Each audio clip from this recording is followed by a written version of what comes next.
2024 లేదా 25లో డిగ్రీ లేదా బీటెక్ చదివారా? సాఫ్ట్‌వేర్ జాబ్ కోసం ఎదురు చూస్తున్నారా? అయితే కోడ్ జ్ఞాన్ 100 డేస్ కోర్సులో చేరండి. జాబ్ సాధించండి. Welcome to Suman TV. నేను మీ సుమన్ టీవీ నాగ్. యాంకర్ స్వేచ్ఛ తన జీవితంలో జరిగినటువంటి సంఘటన ఏంటి, ఎందుకు సూసైడ్ చేసుకోవాలనుకుంది, దానికి గల ప్రధాన కారణాలు ఏంటి అనేది ఈరోజు మనతో పాటు హైకోర్టు అడ్వకేట్ అలగర్ రవీంద్రనాథ్ గారు ఉన్నారు. వారి మాట్లాడి తెలుసుకుందాం. Hello sir. హాయ్ అండి నాగరాజ్ గారు. యాంకర్ స్వేచ్ఛ సూసైడ్ చేసుకున్నారు అనేటువంటి విషయం బయటికి రావడం జరిగింది. ఏం జరిగింది అసలు? టీవీ యాంకర్స్ మన ఇంట్లో ఒక కుటుంబ సభ్యులుగా భావించేస్తారు చాలామంది. అది సహజం. ఇది మనం తెలియకుండానే వాళ్ళకి ఎడిక్ట్ అయిపోతాం. మనం పోయి మన ఇంటిలో మనిషిగా భావిస్తాం.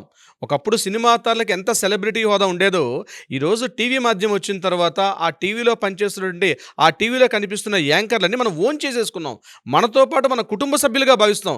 అందుకే ఈరోజు జరిగిన సంఘటనకి ప్రతి ఒక్కరూ స్పందించడానికి కారణం ఏంటంటే, ఆవిడ ఎవరో బయట వ్యక్తి కాదు, మా ఇంట్లో మనిషి, మా ఇంట్లో వ్యక్తి అన్నట్టుగా ప్రతి ఒక్కరూ ఫీల్ అవుతున్నారు. ఈవిడ నిన్న జరిగిన సంఘటన నిన్న సాయంత్రం శుక్రవారం సాయంత్రం సుమారుగా 7 గంటల 30 నిమిషాల సమయంలో వాళ్ళ మదర్ వెళ్ళి ఆ ఇంట్లో, ఇది యాక్చువల్గా ఈ ప్రదేశం కూడా ఈ చిక్కడపల్లి ఆర్టీసీ క్రాస్ రోడ్ చాలా రద్దీ ప్రాంతం. ఆర్టీసీ క్రాస్ రోడ్ నుంచి టువర్డ్స్ అశోక్ నగర్, జవహర్ నగర్ ప్రాంతంలో ఆమె ఇంట్లో ఉంది. ఆ ఇంట్లోంచి ఆఫీస్ నుంచి తన డ్యూటీ నుంచి ఇంటికి వచ్చేసారు.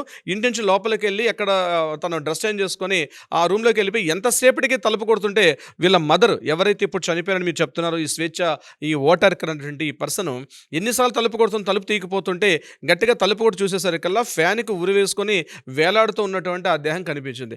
ఎప్పుడైతే ఈ వార్త తెలిసిందో ఇంట్లో ఉన్న బంధువులు వాళ్ళని తెలుసుకొని ఈ విషయం కాస్త వార్తలు వచ్చేసరికల్లా మన కుటుంబ సభ్యులు ఎవరో ఇంట్లోంచి పోయారా అన్నంతగా యావత్ 2 తెలుగు రాష్ట్రాలు కూడా, ఎందుకంటే టీవీ ఆన్ చేస్తే కనిపిస్తారు అనేక టీవీ ఛానల్స్లో, మాధ్యమాల్లో ఒకరోజు 2 రోజులు కాదు నాగరాజు గారు, 18 ఏళ్ళగా 18 ఇయర్స్గా ఆమె తన ఇండస్ట్రీలో ఒక యాంకర్గా చాలామందిని ఇంటర్వ్యూ చేస్తూ రకరకాల వ్యక్తుల్ని, అంటే పొలిటికల్ కావచ్చు, లేకపోతే అన్ని రకాల వారు, సొసైటీలో సామాజికంగా ఎన్ని రకాల వర్గాల ఉంటారో వాళ్ళందరినీ కూడా తనను ఇంటర్వ్యూ చేయడం, న్యూస్ని టెలికాస్ట్ చేయడం, న్యూస్ని చెప్పడం అంటేనే ఇప్పుడు నేను చెప్పినట్టుగా ఇంట్లో పర్సన్ ఓన్ చేసుకుంటూ ఉంటారు. ఎప్పుడైతే ఈ న్యూస్ తెలిసింగానే 2 తెలుగు రాష్ట్రాలు ఉన్న ప్రజలు కూడా ఒక్కసారి షాక్ తిన్నారు. ఇంకా మీడియా ప్రతినిధులు అయితే ఇంకా తెలియని విషయం కాదు, అరే ఇలా జరిగిందా ఏంటని చెప్పేసి. అప్పుడు కాస్త లోపలికి వెళ్ళి కాస్త మీడియా ప్రతినిధులు మాట్లాడుతుంటే వాళ్ళ తండ్రి గారు మాట్లాడుతున్న మాటలు నేను మనకి టెలికాస్ట్ అయినాయి. ఆ విషయాలు చాలా విస్తుగొలిపే విధంగా ఉన్నాయి.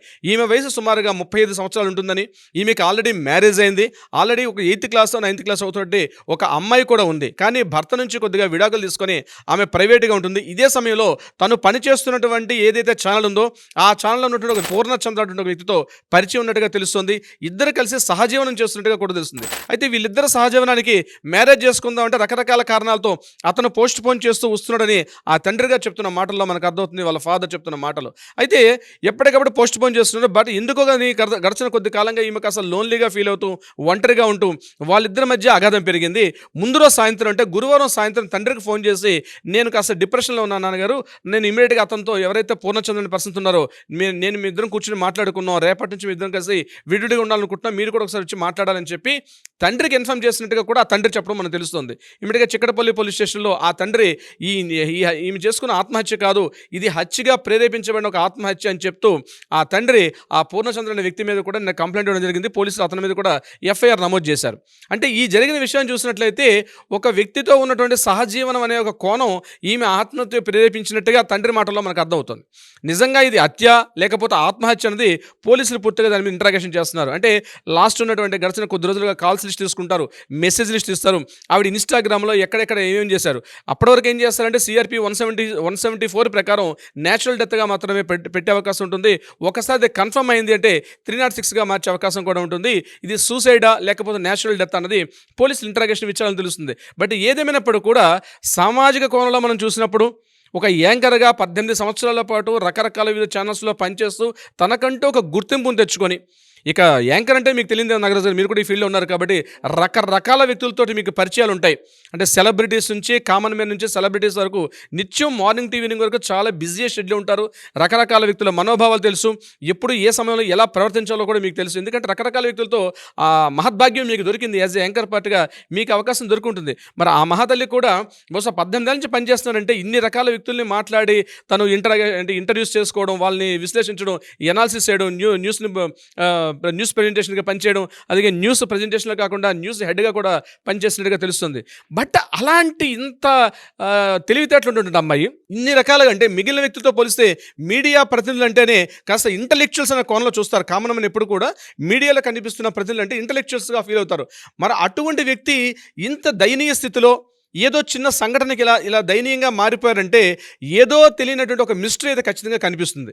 దీనికి ముఖ్యంగా పోలీసులు గుర్తించాల్సింది ఏంటంటే, దీనికి ఒక ఏం జరిగి ఉండొచ్చు, నిజంగా పూర్ణచంద్ర అనే వ్యక్తి దీంట్లో ఇన్వాల్వ్మెంట్ ఉందా లేదని పోలీసులకు ఇంట్రాగేషన్ తెలుస్తుంది. కానీ ముందుగా ఆత్మహత్య, తాను ఏదైతే తన జీవితాన్ని ఇక్కడతో క్లోజ్ చేసేసుకోవాలి అన్నటువంటి ఏదైతే అభిప్రాయానికి రావడం ఉందో అది మాత్రం గర్హించదగ్గ విషయం అయితే కాదు నాగరాజు గారు. ఎందుకంటే ఏదున్నా సరే ఈరోజు రకరకాల కౌన్సిలింగ్ సెంటర్స్ ఉన్నాయి, పోలీసు డిపార్ట్మెంట్స్ ఉన్నాయి, ఫ్యామిలీ కౌన్సిలింగ్స్ ఉన్నాయి.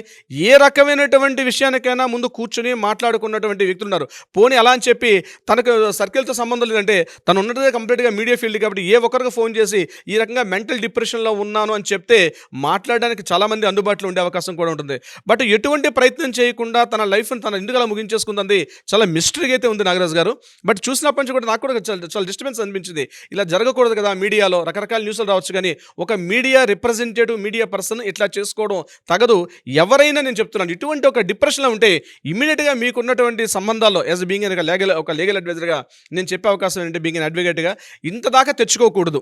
ఒకవేళ నిజంగా మనిషి అన్నాక రకరకాల డిప్రెషన్స్ వస్తుంటాయి, కానీ దానికి తగ్గటువంటి ఒక రీహాబిలిటేషన్ సెంటర్స్కి వెళ్ళడమో లేకపోతే కౌన్సిలింగ్ సెంటర్స్కి వెళ్ళడమో కూర్చొని అక్కడ మాట్లాడుకుంటే లైఫ్ని డీల్ చేయాలి తప్పించి లైఫ్ని ముగించుకోవడం మాత్రం ఎవరు కూడా హర్షించట్లేదు నాగరాజు గారు. బట్ ఏదేమైనా బాధాకరం. అలా ఫర్దర్గా ఎవరి విషయంలో కూడా జరగకుండా ఉండాలని కోరుకుందాం. Anyways thank you so much Ravindranath గారు. Thank you so much Nagaraju గారు. సుమన్ టీవీలో మీ పర్సనల్ అండ్ బిజినెస్ ప్రమోషన్స్ కోసం కింది నెంబర్కి కాంటాక్ట్ చేయండి.